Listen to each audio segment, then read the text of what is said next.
Hello बच्चों, इस video में हम लोग जानेंगे कि जर्मनी का एकीकरण कैसे हुआ।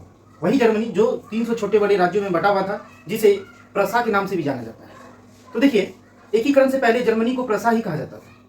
तो इसका एकीकरण कैसे हुआ, तो इसका भी जो सिरा है वो किससे जोड़ा जाता है, तो फ्रांस के जो राजा थे नेपोलियन बोनापार्ट, उसी से जोड़ा जाता है। क्योंकि नेपोलियन बोनापार्ट ने ही क्या किया था जर्मनी में, यानी उस समय जर्मनी को प्रसा कहा जाता था। तो वो क्या किया था कि 300 एकदम छोटे बड़े राज्यों को क्या कर दिया, 39 राज्यों का एक समूह बना दिया, जिसको जर्मन राइन राज्य भी कहा जाता है या राइन समूह भी कह सकते हैं। देखिए, जर्मन राइन राज्य कहा जाता है या इसको राइन समूह भी कहा जाता है। तो देखिए, जर्मन राइन राज्य का जब जैसे ही नेपोलियन ने रखा, तो पूरे जर्मनी के लोग जो है इसके दबाव में आकर के जो है एकीकरण की भावना से, यानी राष्ट्रवाद का जो है उन लोगों में क्या हो गया, भावना जगने लगा। और वो लोग जो है एक होने के लिए जो है इच्छुक होने लगे कि नहीं, अब हमको भी एक धरातल में आना है, एक ही झंडे के नीचे आना है।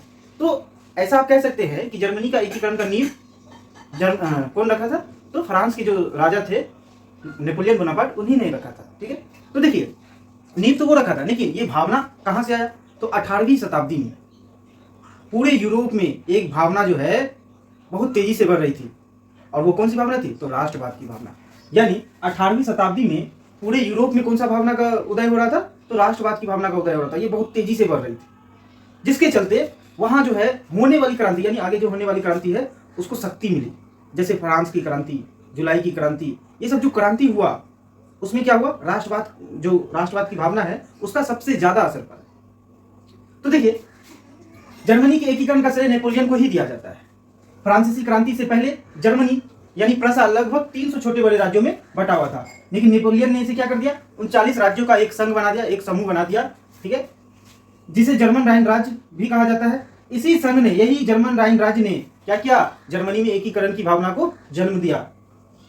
जर्मनी की एकीकरण की शुरुआत प्रसा ने की, मतलब जैसे इटली का एकीकरण कहां से हुआ था, पिडमाउंट से हुआ था, उसी तरह जर्मनी का एकीकरण कहां से शुरू हुआ, तो प्रसा से हुआ, जिसको पर्सिया भी कहा जाता है। तो वहां से जर्मनी का एकीकरण का क्या हुआ, शुरुआत हुआ। ठीक है, और देखिए जर्मनी के एकीकरण में बिस्मार्क का बहुत बड़ा योगदान था। जैसे इटली के एकीकरण में काउंट काबूल कैसे जो है कूटनीतिज्ञ का काम कर रहे थे, उसी तरह से बिस्मार्क भी जर्मनी का एकीकरण में क्या कर रहा था, कूटनीतिज्ञ के काम कर रहे थे। तो चलिए अभी हम लोग इसके आगे का देखते। तो बच्चों, अब हम लोग जानेंगे कि बिस्मार्क का क्या योगदान था। तो देखिए, बिस्मार्क का वही योगदान था जो इटली के एकीकरण में काउंट काबूल का था। यानी काउंट काबूल भी एक कूटनीतिज्ञ था और ये भी बिस्मार्क भी क्या है, एक कूटनीतिज्ञ था। ठीक है, तो देखिए बिस्मार्क एक कूटनीतिज्ञ था। बिस्मार्क ने रक्त एवं लौह की नीति का जो है नीति अपनाया, यानी रक्त एवं लौह की नीति का अवलंबन किसने किया, तो बिस्मार्क ने ही किया था। एक अलग सेना बना लिया था, ठीक है, जो कि जर्मनी के एकीकरण के लिए योग्य हो। और तो और बिस्मार्क ने क्या किया, 1864 में ऑस्ट्रेलिया, वही ऑस्ट्रेलिया जो इन लोगों का दुश्मन था, उसके साथ हाथ मिला लिया, उसके साथ दोस्ती कर लिया। क्योंकि बिस्मार्क को लगा कि अगर हम ऑस्ट्रेलिया के साथ हाथ मिला लेते हैं तो डेनमार्क का जो 2 राज्य है उसको हम लोग जीत सकते हैं। तो क्या किया, ऑस्ट्रेलिया के साथ हाथ मिला लिया कब, 1864 में। और क्या, डेनमार्क के 2 राज्य पर क्या कर लिया, कब्जा कर लिया अपना।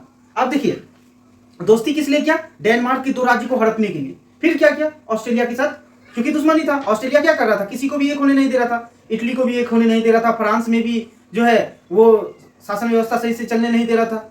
तो देखिए क्या हुआ कि अब क्या हुआ कि जैसे डेनमार्क का 2 राज्य को हड़प लिया, कौन, बिस्मार्क। तो अब क्या किया ये कि ऑस्ट्रेलिया के साथ दुश्मनी कर लिया और फ्रांस और इटली के साथ दोस्ती कर लिया। देखिए, बिस्मार्क ने 1865 में फ्रांस और इटली के साथ क्या कर लिया, संधि कर लिया। फ्रांस को बोला कि देख भाई, अगर ऑस्ट्रेलिया से हम लड़ाई करेंगे तो तुमको बीच में नहीं कूदना है। ठीक है, और इटली को क्या कह दिया कि अगर हम ऑस्ट्रेलिया के साथ लड़ेंगे तो तुम मेरा साथ देगा ना, अगर तुम मेरा साथ देगा तो हम तुमको एक राज्य जो है दे देंगे। तो देखिए क्या होता है, 1866 में सेडवा का युद्ध होता है, जिसमें प्रसा यानी कि जर्मनी, जिसका अध्यक्षता कौन कर रहा था, जिसको कौन लीड कर रहा था, बिस्मार्क। ठीक है, तो वो जो है जीत जाता है और ऑस्ट्रेलिया जो है, यानी ऑस्ट्रेलिया का हार हो जाता है, यहाँ पे मेटरनिक का हार हो जाता है। फिर क्या होता है, बिस्मार्क ने फ्रांस के 4 दक्षिणी राज्यों पर कब्जा कर लिया। यानी देखिए, जो फ्रांस सेडवा का युद्ध में इसका जो है साथ दिया ऑस्ट्रेलिया को हराने में, ठीक है, उसी फ्रांस का 4 राज्य को, जो दक्षिणी 4 राज्य था, उसको ये जो है बिस्मार्क हड़प लेता। किस आधार पे, भाषा के आधार पे। बोलता है वहां के लोग जो है जर्मन भाषा बोलते हैं, इसलिए उसको जो है हम अपने राज्यों में उसको शामिल कर रहे हैं। तो फ्रांस के 4 राज्य को क्या कर लेता है, हड़प लेता है। जब ये बात जो फ्रांस के शासक लुई नेपोलियन जो था, जिसको लुई नेपोलियन III भी कहा जाता है, तो उसको जैसे पता चला तो उसका तो मतलब पैर तले से जमीन जो है खिसकना ऐसा हो गया, जैसे कि अचानक से पैर के नीचे से जमीन खिसक गया।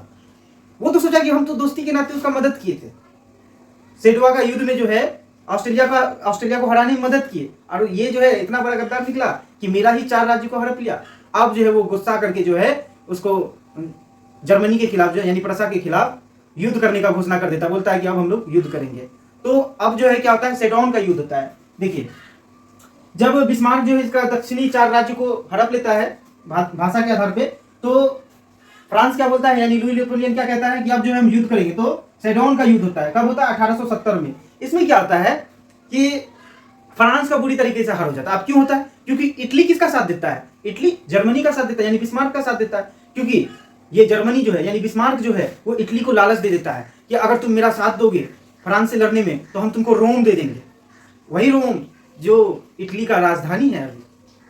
तो इस वजह से वो लालच में आकर, इटली जो है लालच में आकर के जर्मनी का साथ दे देता है और फ्रांस को क्या करता है, हरा देता है। ठीक है, और 10 मई 1871 को एक संधि होता है जिसका नाम है फ्रैंकफर्ट की संधि। इस संधि के तहत ही जो है इटली को रोम दे दिया जाता है और जो है प्रसा का नाम बदल करके जो है जर्मनी रख दिया जाता है। प्रसा का नाम बदल करके जर्मनी रख दिया जाता है।